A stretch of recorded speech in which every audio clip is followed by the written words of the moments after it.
नमस्कार दोस्तों, मैं हूं Rajiv Saini, international business trainer and motivational speaker. दोस्तों मैं स्वागत करता हूं आप सबका आपके अपने यूट्यूब चैनल, जहां पर इंपोर्ट एक्सपोर्ट नॉलेज को हम क्रिटिकल नहीं सिंपल बनाते हैं।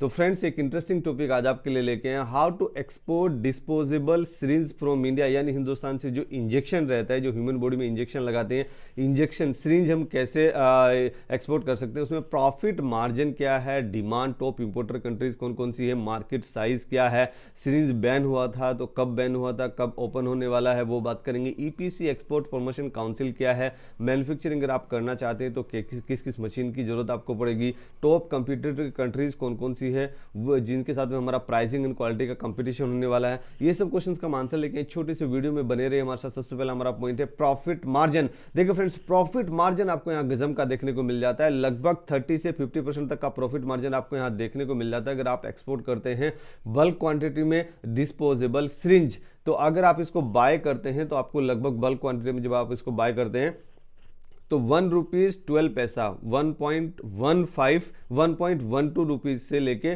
1.95 रुपीज़ पर पीस पर सिरिंज, एक सिरिंज का जो दाम है वो आपको 1.12 रुपीज़ से लेके 1.95 रुपीज़ तक का पड़ जाता है। और जब आप इसको एक्सपोर्ट करते हैं तो जो एफओबी वैल्यू हमारी टेक्निकल टीम के सामने आई है रिसर्च के दौरान, तो FOB value free on board जो इसके वैल्यू दिखाई दे रही है वो 1.5 रुपीज़ टू 3 रुपीज़ पर सिरिंज के हिसाब से आ रहा है। तो लगभग ऑन एन एवरेज अगर हम देखें तो इसमें 100% तक का प्रॉफिट मार्जिन मैक्सिमम दिखाई देता है। लेकिन एक एवरेज अगर सस्टेन्ड प्रॉफिट मार्जिन की अगर हम बात करें तो वो लगभग 30 से 50% तक का profit margin on an average दिखाई दे रहा है इसमें प्रोडक्ट में। आप इसको चूज कर सकते हैं। अगर मैं डिमांड की बात करूं, यानी वो कौन कौन सी कंट्री जो इसका सबसे ज्यादा इंपोर्ट करती है, वहां पर सबसे ज्यादा इसका डिमांड है, तो सबसे पहले पायदान पे आता है ईयू, यानी जो यूरोपियन यूनियन है। तो यूरोपियन यूनियन कितना इंपोर्ट करता है डिफरेंट डिफरेंट कंट्रीज से, that is 1.11 billion US dollar. Billion की बात ही देखिए, छोटी सी चीज लगती है, 1 रुपए 2 रुपए वाली, लेकिन बिलियंस में इसका एक्सपोर्ट होता है, बिलियंस में इसका इंपोर्ट होता है। तो 1.11 बिलियन यूएस डॉलर का ईयू इंपोर्ट कर रहा है। अगर जर्मनी की बात करें तो जर्मनी 650 मिलियन यूएस डॉलर का पर ईयर सिरिंज इंपोर्ट कर ले रहा है। अगर यूएसए की बात करें, यूनाइटेड स्टेट ऑफ अमेरिका, जो हमेशा राजा की तरह इंपोर्ट करता है और एक्सपोर्ट भी करता है, तो यूएसए 629 मिलियन यूएस डॉलर का पर ईयर इंपोर्ट कर रहा है। अगर फ्रांस की बात करें तो फ्रांस 608 मिलियन यूएस डॉलर का इंपोर्ट कर रहा है पर ईयर सिरिंज का। अगर बेल्जियम की बात करें तो बेल्जियम 291 मिलियन यूएस डॉलर का पर ईयर इंपोर्ट कर रहा है सिरिंज का।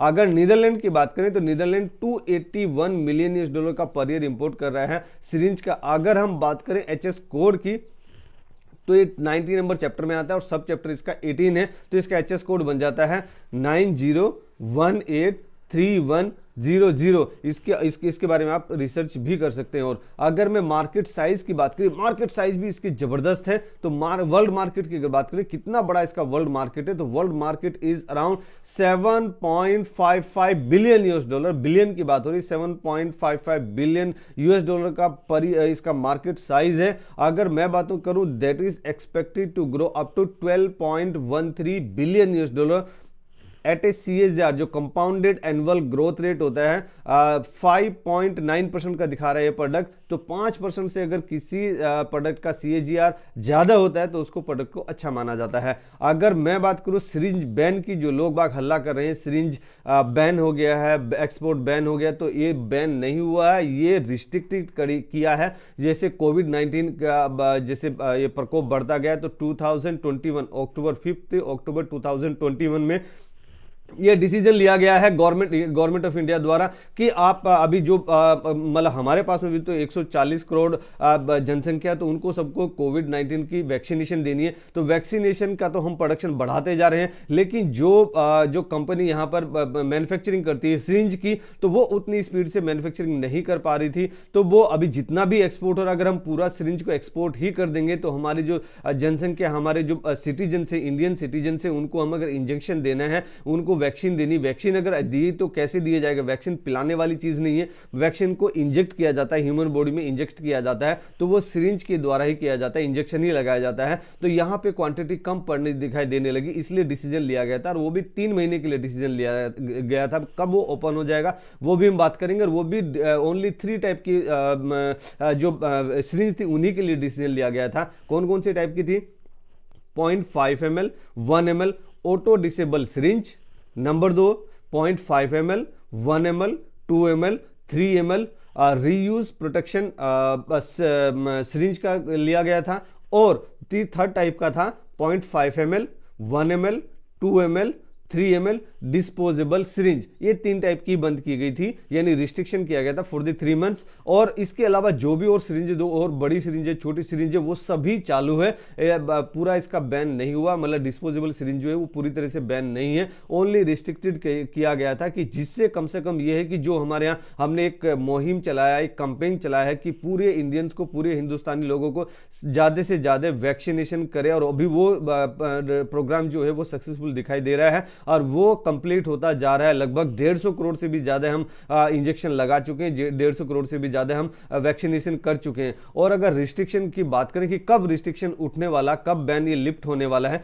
तो अनुमान ऐसे लगाया जाए, जो एक्सपर्ट्स बोल रहे हैं मार्च 2022 यानी ये नेक्स्ट मंथ, या फिर अप्रैल 2022 तक ये अनुमान लगाया जा रहा है कि ये बैन लिफ्ट हो सकता है, होने के चांसेस है, क्योंकि ऑलमोस्ट जो हमारा टारगेट था मैक्सिमम वैक्सीनेशन करने का, तो वो पूरा हो चुका है। अगर ईपीसी की बात करें, एक्सपोर्ट प्रमोशन काउंसिल, तो ये डॉक्टर वाली या फिर मेडिकल वाली कोई एक्सपोर्ट प्रमोशन काउंसिल यहां नहीं लगने वाली है। ये प्लास्टिक की चीज है, प्लास्टिक की मटेरियल से बनी होती है, तो ये प्लास्टिक का ही ईपीसी लगेगा, यानी the plastic export promotion council, जिसका आप आरसीएमसी ले सकते हैं, रजिस्ट्रेशन का मेंबरशिप सर्टिफिकेट। अगर मैं बात करूं मैन्युफैक्चरिंग की, अगर आप इसका मैन्युफैक्चरिंग करना चाहते हैं, वैसे तो बड़ी बड़ी कंपनीज की है, जैसे हमारे यहाँ पे हिंदुस्तान में ही HMD एक बड़ी कंपनी, जो एशिया की बड़ी कंपनी, जिसमें more than 700 million pieces per year production होता है, यानी 1 मिलियन इज टू 10 लाख, तो 10 लाख इंटू 700, तो आप लगा सकते हैं अंदाजा पर ईयर कितने पीस यहां से बनते हैं और कितना एक्सपोर्ट होता है यहां से, वो भी आप इसका रिसर्च कर सकते हैं। तो HMD क्या है? Hindustan syringe and medical devices limited, जो कि one of the largest manufacturing company of syringe in the world and largest, मतलब वन ऑफ द लार्जेस्ट है वर्ल्ड में,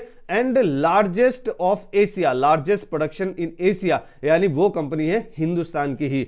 अगर मैं बात करूं, आप खुद की अगर मैन्युफैक्चरिंग कंपनी चालू करना चाहते हैं, तो क्या क्या मशीन आपको लग जाती है, जैसे कि मोल्डिंग मशीन, या मोल्डिंग के प्रिंसिपल पे काम करता है, इंजेक्शन मोल्डिंग पे, तो इंजेक्शन मोल्डिंग मशीन आपको लग जाती है। उसका टोटल खर्चा भी बताएंगे कितना खर्चा आपको आ जाता है। इंजेक्शन मोल्डिंग मशीन आपको लग जाती है, स्टरलाइटिंग मशीन आपको लग जाती है, प्लांट आपको लग जाता है, चिलिंग प्लांट आपको लग जाता है, स्क्रैप ग्राइंडिंग मशीन आपको लग जाती है, छोटा जो हॉरिजॉन्टल वर्टिकल कंप्रेसर होता है, एयर कंप्रेसर, वो आपको लग जाता है, चिलिंग प्लांट हो जाता है, वाटर पंप हो जाता है, डिफरेंट साइज की मोल्डिंग्स, प्लास्टिक मोल्डिंग्स जो रहती है, जैसे 0.5 ml हो गया, 1 ml हो गया, 2 ml हो गया, 3 ml हो गया, 5 ml हो गया, 10 ml हो गया, डिफरेंट के, जिसको सांचे जिसको बोला जाता है, यानी मोल्डिंग, वो आपको लग जाती है। और अगर टोटल इन्वेस्टमेंट की लगाऊं कि अगर ये जो भी, जैसे कंप्रेसर की बात करें तो 1.5 लाख रुपए तक का कंप्रेसर आ जाता है, जिसमें 12 kg तक का प्रेशर रहता है, तो वो अगर टोटल इंक्लूड हम करें तो लगभग आपको 2 से 2.5 करोड़ के आसपास में टोटल इन्वेस्टमेंट लग जाती है, जिसमें 2-2.5 करोड़ तक का गवर्नमेंट लोन भी देती है। Indian government is supporting in disposable